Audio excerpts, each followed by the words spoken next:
know you guys already know this, but we have such a dishonest media in this country. Depending on your source, there are anywhere from 4 to 10 different types of lies.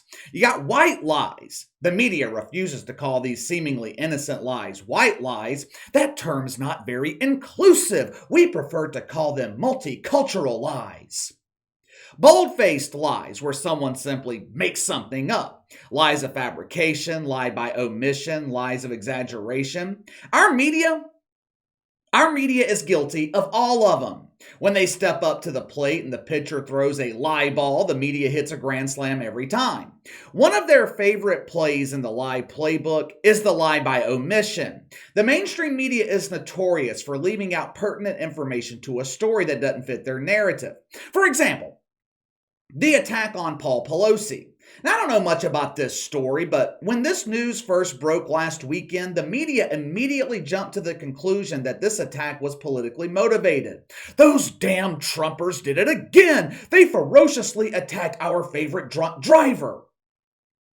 They were quick to label this as political violence.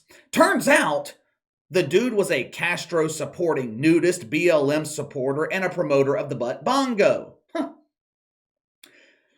Doesn't sound like any Trump supporter that I know, but the media, they can't include any of those minor details in their story. No.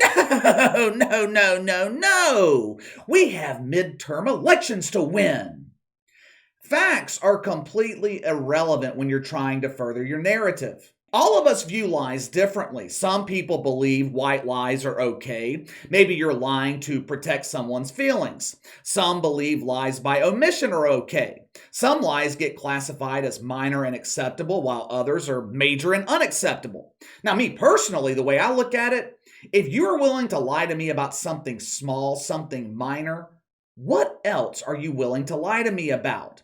If you're afraid to tell me the truth about something that really doesn't matter in the grand scheme of things, how can I trust you to tell me the truth when it matters most? The mainstream media's coverage of television ratings for the World Series has been nothing but propaganda and lies by omission. Headline at Pro Football Talk, the irrelevant dump run by the nerdy virgin Mike Florio. World Series beats NFL in head-to-head showdown. Headline at Awful Announcing, 2022 World Series Game 4 hits best mark since 2018 with 11.8 million viewers. Headlines are important. Most people read headlines, they'll just skim through articles if they read the article at all. When you see headlines like this, you come to the conclusion that Major League Baseball is thriving. I mean, according to Mike Florio, Major League Baseball went head-to-head with the NFL and beat their ass. Now, to his credit, Mike Florio did point out that the NFL was streaming on Amazon Prime, which I believe was a disastrous decision by Roger Goodell. I understand why he moved Thursday Night Football to Amazon Prime. I mean, they're paying the NFL $1 billion. But they haven't come even remotely close to generating the same ratings on Amazon that they see on network television. Even though the headline at Awful Announcing specified Game 4, most people will read that headline and think ratings for the World Series are at 4-year highs. When the truth is, ratings for the 2022 World Series are lower than they were last year. If you removed the Fauci year in 2020, the 2022 World Series would be the least watched in the history of Major League Baseball. Now, we don't have ratings just yet for Game 6 last night. Unless they were able to pull off some sort of miracle, ain't nothing changing. I highly doubt any miracle was pulled off. Yesterday was one of the biggest days in college football in years. Tennessee, Georgia, LSU pulling off the upset against Alabama. If I had to guess, most people didn't even realize the Astros had won the World Series until this morning. College football was the leading story last night. Everyone's talking about the NFL this morning. Through 5 games, the World Series only averaging 11.6 million viewers. For some reason, this number is being celebrated in the media. After the Astros no-hitter the other night, the headline at Sports Media Watch was, "Series high for Astros no-hitter." Yeah. The ratings went from dog shit to dog turd. In the last 10 years, the World Series has averaged over 15 million viewers twice. The NBA Finals, 8 times. You compare ratings for the World Series and NBA Finals over the last decade, it ain't even close. Yet for some reason, the media is continuing this facade that Major League Baseball is thriving. Let me show you a small example of what I'm talking about. Check this out from Awful Announcing. This is the most watched World Series through 5 games since 2018. Now, as you can see, they are literally splitting hairs here. This year in 2019, essentially the same viewership, 11.6 million, 11.6 million. At least he was honest enough to point out they would need 7 games to top the ratings from 2019. I mean, I guess that's a step in the right direction. These numbers should be alarming for Major League Baseball, not cause for celebration. Mike Florio pointed out that Game 5 Thursday night dominated the NFL. Game 5 of the World Series drew 12.8 million. Thursday Night Football, behind a paywall, 7.9 million. If you really wanted a fair comparison, you would compare Games 2, Game 3 of the World Series last weekend to the NFL games broadcast on Fox. Games 2 and 3 of the World Series, 11 million viewers. Bears-Cowboys, early window last Sunday, 12 million. Niners-Rams in the late window, 25 million. It's tough to get a composite average for the NFL at this point of the season, but it's safe to say the NFL's averaging 15, 18, 20 million viewers a game. But in some cases, the NFL is literally doubling the ratings of the World Series. And this is for the regular season. But Casey, that's not a fair comparison. Nothing beats the NFL. Yeah, I understand that. I'm just showing you how far Major League Baseball has fallen. I don't expect the World Series to beat the NFL regular season, but I do expect them to at least be competitive. 5 years ago, they were competitive.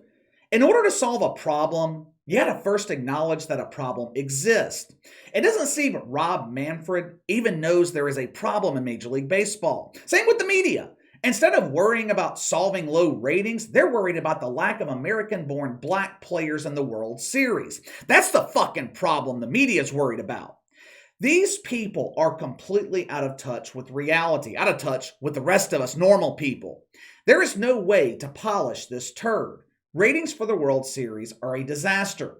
Speaking of being out of touch with reality, did you guys see last Thursday or Friday, Oprah endorsing John Fetterman? John Fetterman is running for Senate against Mehmet Oz in Pennsylvania. Oprah Winfrey gave Dr. Oz his start in the television industry. I would assume she knows him well. I would assume after years of working together, they developed somewhat of a personal relationship. Now, maybe they had a falling out. Maybe Oprah doesn't like Dr. Oz. I don't know the background or the intricacies of their relationship history. But I don't have to be a biologist to know John Fetterman is not mentally capable of serving in the Senate. It is absolutely inconceivable that Oprah Winfrey gave her endorsement to John Fetterman. This is a prime example of not letting facts get in the way of your agenda. I know we have a lot of fun here on the channel making fun of the shit fucks. I have never picked on John Fetterman though. Why? Because he's defenseless. I feel bad for the guy. The reason they chose John Fetterman, they know he can be easily manipulated, easily controlled. You know, kind of like the guy sitting in the White House. Oprah Winfrey's no dum-dum. You don't become a billionaire by being stupid. Other than furthering an agenda, someone please give me a justifiable reason for Oprah endorsing John Fetterman. Just give me one.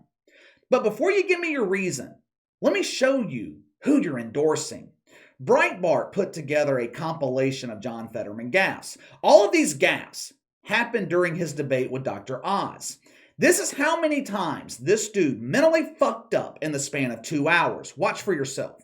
We also be able to make more in Pennsylvania. When he had a choice to make his merchandise, the Oz label is on, he made it all in China. And how can a man, with 10 gigantic mansions, has unwilling to talk about a willing wage? No, we all have to make sure that everyone that works is able to, that's the most American bargain. And I believe they haven't have any businesses being he doesn't want to talk about having somebody having a living wage and having somebody able to survive. Roe v. Wade, for me, is should be the law. What I support on Roe v. Wade. And I've always believed that the choice belongs women and their doctors. I believe the real doctors that I believe in, they all believe that I'm ready to be served. He keeps talking about Bernie Sanders living closer to anybody else in Pennsylvania for fracking to myself. I do support fracking, and I